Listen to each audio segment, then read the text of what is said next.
Assalamualaikum warahmatullahi wabarakatuh. Kembali lagi bersama cerita misteri. Cerita yang saya bawain kali ini yaitu saya dapetin dari seorang narasumber yang sebut saja namanya Ridwan. Beliau ini merupakan saksi mata dari sebuah peristiwa yang nanti akan saya bacakan dalam video ini. Harap diperhatikan sebelumnya jika nantinya akan ada sedikit penyebutan terkait sebuah ritual agama atau suatu kepercayaan tertentu yang ada di negeri ini, tidaklah saya bermaksud untuk menyinggung karena yang akan saya bacakan ini murni sebagai salah satu dari isi ceritanya. Seperti biasanya ya, sebelum kita masuk ke ceritanya, tekan dulu tombol like video ini dan jangan lupa tekan juga tombol subscribe channel ini. Dan nyalakan juga lonceng notifikasinya agar tidak ketinggalan cerita-cerita lainnya dari channel ini. Seperti apa untuk kisah kali ini? Langsung saja kita masuk ke ceritanya.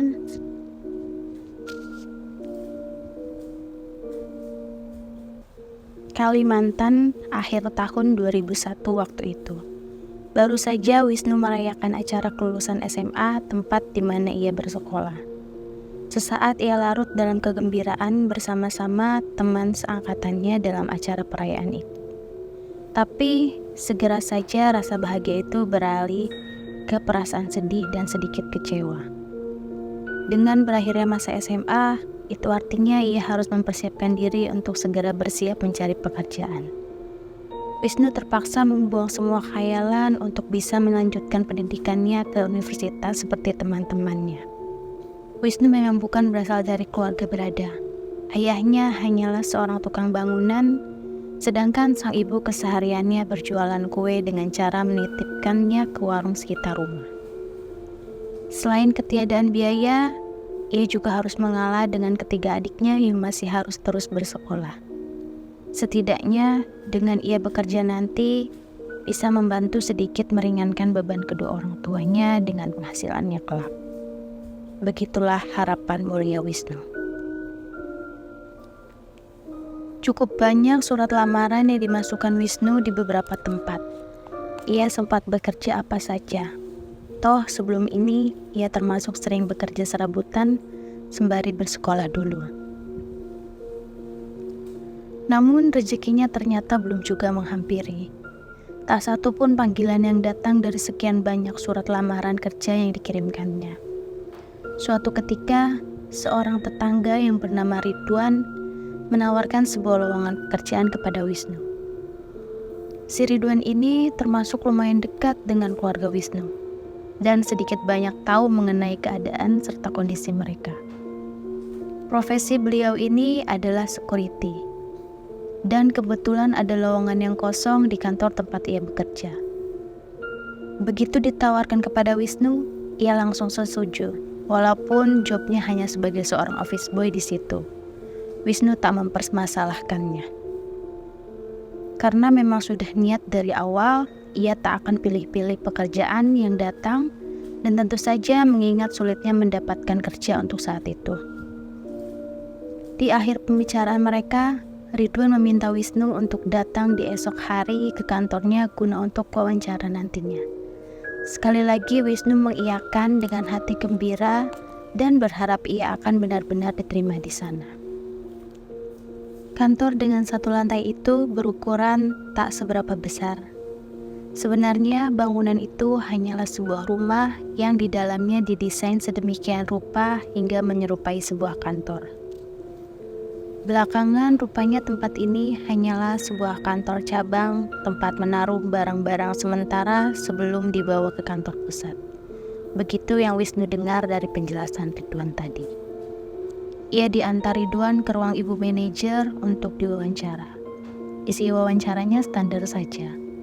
Hanya beberapa pertanyaan dan penjelasan terkait pekerjaannya kelak, andai nanti ia diterima. Dan salah satu dari bagian kerjanya itu cukup membuat hati Wisnu gundah. Ternyata selain pekerjaan standar umumnya seorang OB, ada satu tugas khusus yang nantinya wajib ia lakukan. Nantinya ia diminta untuk harus menyiapkan perlengkapan semacam sesajian yang akan diletakkan di dalam kantor itu setiap harinya.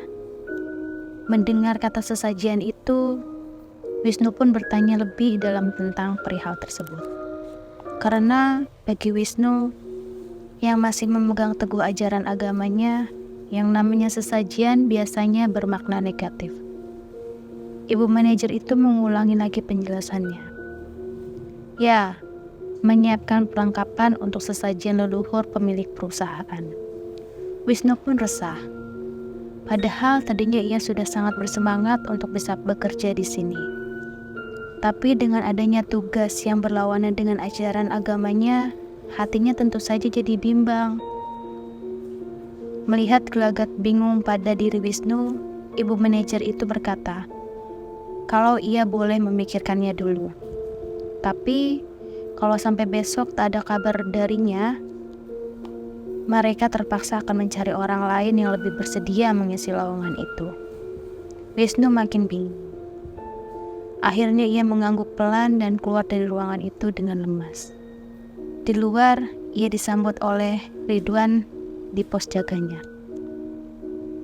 Dengan sedih, Wisnu lalu menyebutkan bagian soal sesajian yang merisaukannya ini.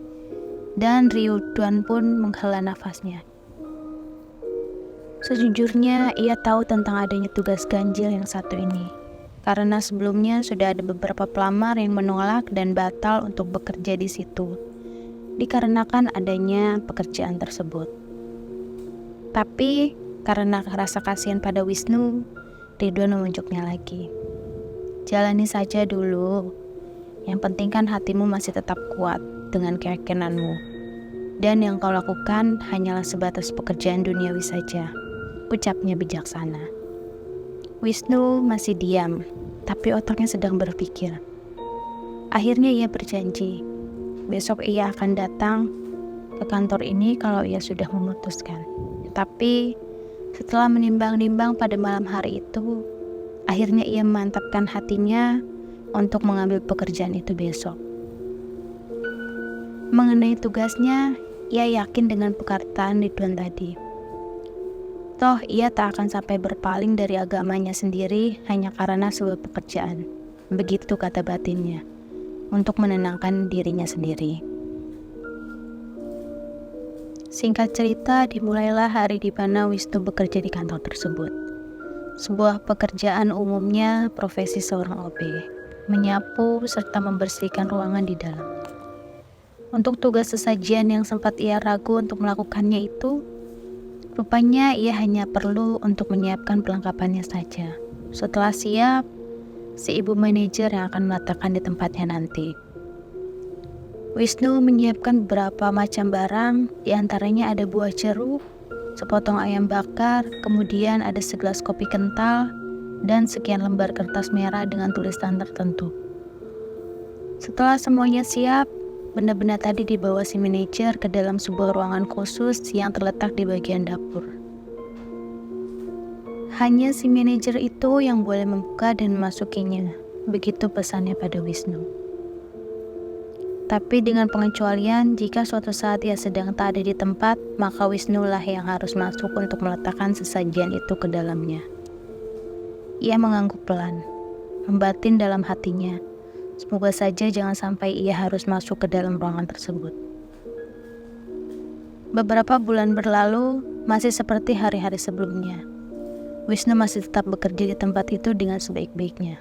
Pada suatu ketika, si ibu manajer ternyata sedang sakit dan tak bisa datang ke kantor untuk beberapa hari ke depan. Dan urusan sesajian itu terpaksa harus dilakukan Wisnu sepenuhnya sendiri. Dengan uring-uringan, ia menyiapkan barang-barang keperluannya. Setelah siap, Wisnu mengambil kunci ruangan itu di meja si manajer, dan dengan hati yang berat ia masuk ke dalam ruangannya. Ruangan itu kecil saja ukurannya. Di langit-langitnya yang rendah tergantung sebuah lampu bohlam kuning dengan sinar temaram. Di pojok ruang terdapat sebuah altar tempat untuk meletakkan sesajian. Altar itu berupa meja dengan kaki panjang, tingginya hampir sebatas dada orang dewasa. Di atasnya ada sebuah wadah, tempat untuk menaruh dupa. Lalu ada sebuah papan kayu bertulisan tertentu yang Wisnu tak paham cara membacanya. Terdapat juga beberapa foto hitam putih yang sepertinya foto-foto dari leluhur mereka. Begitu pikir Wisnu saat ia memperhatikannya. Dan sebuah patung saya berukuran sedang diletakkan tepat di tengah altar tersebut. Wisnu merasa tak nyaman berada dalam ruangan itu. Ia sedikit merinding, tak ingin berlama-lama berada di situ. Dengan cepat ia lakukan tugasnya. Segera saja ia membakar dupa yang tadi dibawanya. Kemudian ia taruh di wadahnya sesuai dengan instruksi si ibu manajer sebelumnya. Wangi dupa menambah kesan mistis di dalam ruangan tersebut. Lalu Wisnu letakkan sesajian yang sudah dia atur dengan rapi di atas mejanya. Kemudian dengan terburu-buru, ia segera keluar dari ruang kecil itu dan menguncinya rapat-rapat.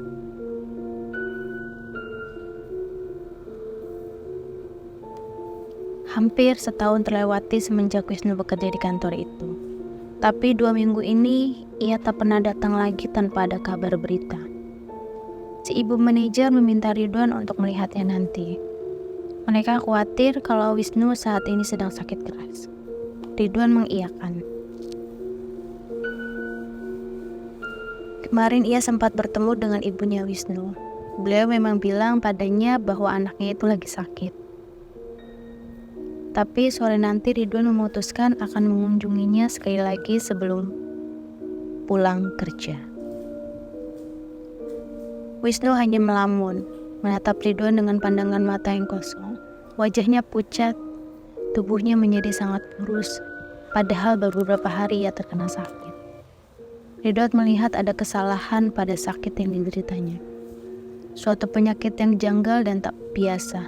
Berulang-ulang Ridwan mencoba menegurnya. Tapi Wisnu tetap diam tanpa merespon. Ridwan tak mengerti dengan kondisinya yang mendadak berubah seperti ini. Kemudian dengan denangan air mata, Ibu Wisnu mulai menceritakan awal mula kejadian yang menimpa. Di suatu sore, sepulang dari kerjanya, tiba-tiba saja Wisnu langsung memasuki kamar tidur dan mengunci diri di dalamnya. Sang ibu sebetulnya agak merasa heran kala itu, karena seingat dia, belum pernah Wisnu ngeloyor begitu saja ketika pulang ke rumah. Mungkin dia kelelahan, pikir si ibu. Tapi hampir mendekati waktu malam, Wisnu tak kunjung keluar dari kamarnya. Ibunya sempat menggedor pintu kamar karena khawatir. Ia hanya ingin memastikannya kalau anaknya itu baik-baik saja. Namun, setelah digedor sekeras mungkin, tetap saja tak ada jawaban dari Wisnu yang sedang mendekam di dalam kamar tersebut. Ibunya takut dan cemas jika sesuatu yang buruk terjadi pada anaknya. Dan kecemasan sang ibu benar-benar menjadi kenyataan. Menjelang tengah malam, mendadak Wisnu menjerit keras seraya berlari keluar dari dalam kamarnya. Ia histeris bak orang gila yang sedang meracau. Keluarga itu pun kalang kabut. Mereka tak tahu apa yang terjadi pada Wisnu. Mereka hanya bisa berusaha menenangkannya. Wisnu terlihat sangat ketakutan.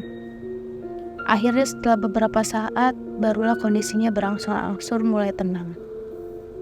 Dengan terbata-bata, ia berkata kalau tadi di dalam kamarnya ada seseorang dengan rupa sangat menyeramkan berbaring bersamanya di kasur. Sayangnya setelah mengucapkan kalimat tadi, ia bengong dan berdiam diri dengan tatapan kosong dan wajah memucat. Ia kembali lagi ke kamar dan mengunci diri lagi di dalamnya. Entah apa yang sebenarnya terjadi di malam itu. Dan kedua orang tua Wisnu pun mulai dilanda kekhawatiran yang luar biasa akan kondisi anak mereka. Semenjak peristiwa di malam itu, keadaan Wisnu sangat memprihatinkan. Ia layaknya seseorang yang kehilangan akal, ia hanya melamun dan bengong tanpa mempedulikan keadaan sekitarnya. Terkadang ia menangis tanpa sebab. Kadangkala juga di malam harinya ia menjerit ketika sedang tertidur, seperti memohon untuk diselamatkan ataupun berteriak kesakitan. Di suatu ketika, Wisnu mulai sering mengalami kerasukan. Sosok yang merasukinya mengaku berasal dari negeri Tiongkok. Dalam fase kerasukan ini, Wisnu akan meracau dan mengoceh dengan bahasa Mandarin yang sangat lancar. Kadangkala juga, ia akan beraksi seperti seseorang yang sedang melakukan atraksi opera khas Cina. Wisnu yang sedang kesurupan mengeluarkan suara tawa membahana sambil mengumpat. Orang-orang yang melihatnya tentu saja tak ada yang paham bahasanya. Tapi pernah ada seorang kerabat tetangga yang sempat melihat Wisnu kala kesurupan. Mendengar kalau sosok itu sempat berkata dalam bahasanya yang artinya, "Anak ini akan kumakan." Saat pihak keluarga Wisnu mengetahui hal tersebut, makin paniklah mereka. Mereka makin yakin sesuatu yang jahat sedang mengintai anak mereka yang malang. Karena kondisi Wisnu yang tak kunjung membaik, akhirnya pihak kantor tempat dia bekerja memutuskan untuk memberhentikannya. Sejumlah uang pemberhentian dititipkan ke Ridwan untuk nantinya diserahkan pada keluarga Wisnu.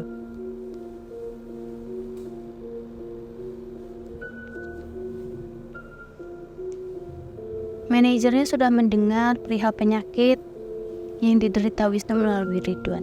Namun tak ada respon yang berarti selain memperhatikannya segera.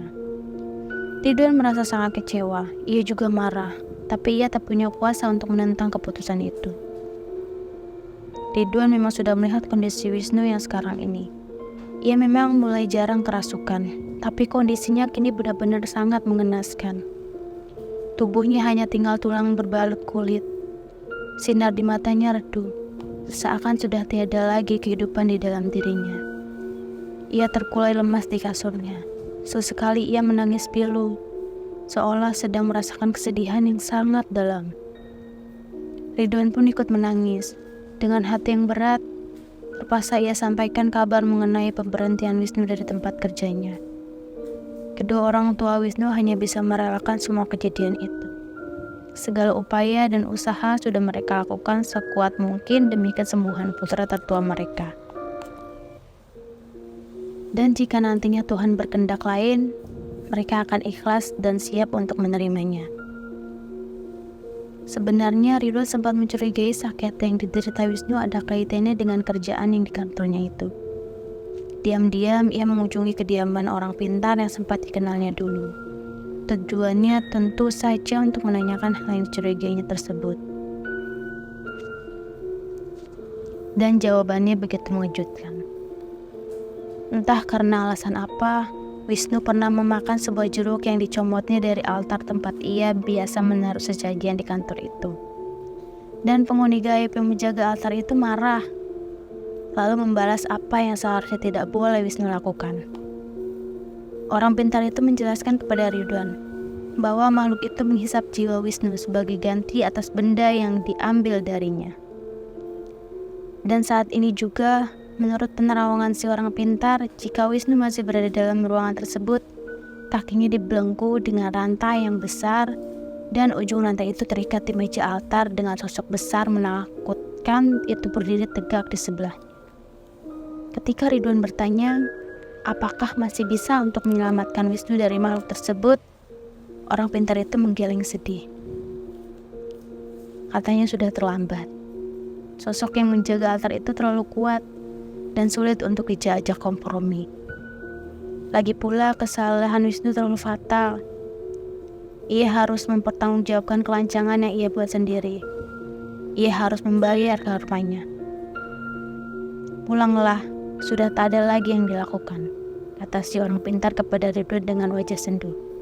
Ridwan pun keluar dari rumah itu, disertai rasa sedih dan kecewa yang memuncak. Sekitar 5 bulan kemudian, Wisnu meninggal dunia. Pihak keluarganya memang sudah siap akan hal ini, dan mereka pun merelakan kepergiannya dengan hati yang ikhlas. Memang kalau menilai dari kondisi Wisnu yang semakin sangat memprihatinkan, sulit untuk berharap jika ia akan sembuh dari penyakit yang dideritanya. Ridwan menghapus air matanya. Ia merasa bersalah tak dapat berbuat sesuatu untuk menolong anak tetangganya itu. Dalam hati ia berjanji untuk tidak akan menceritakan hal yang diketahuinya lewat penglihatan orang pintar itu. Hal sesungguhnya yang menimpa diri Wisnu hingga merenggut nyawanya, ia tak ingin menambah duka dan kesedihan kedua orang tua Wisnu. Dengan ceritanya, setidaknya untuk saat ini, sampai di hari ia menceritakan semua kisah tragis ini kepada saya setelah 20 tahun kepergian Wisnu untuk selamanya.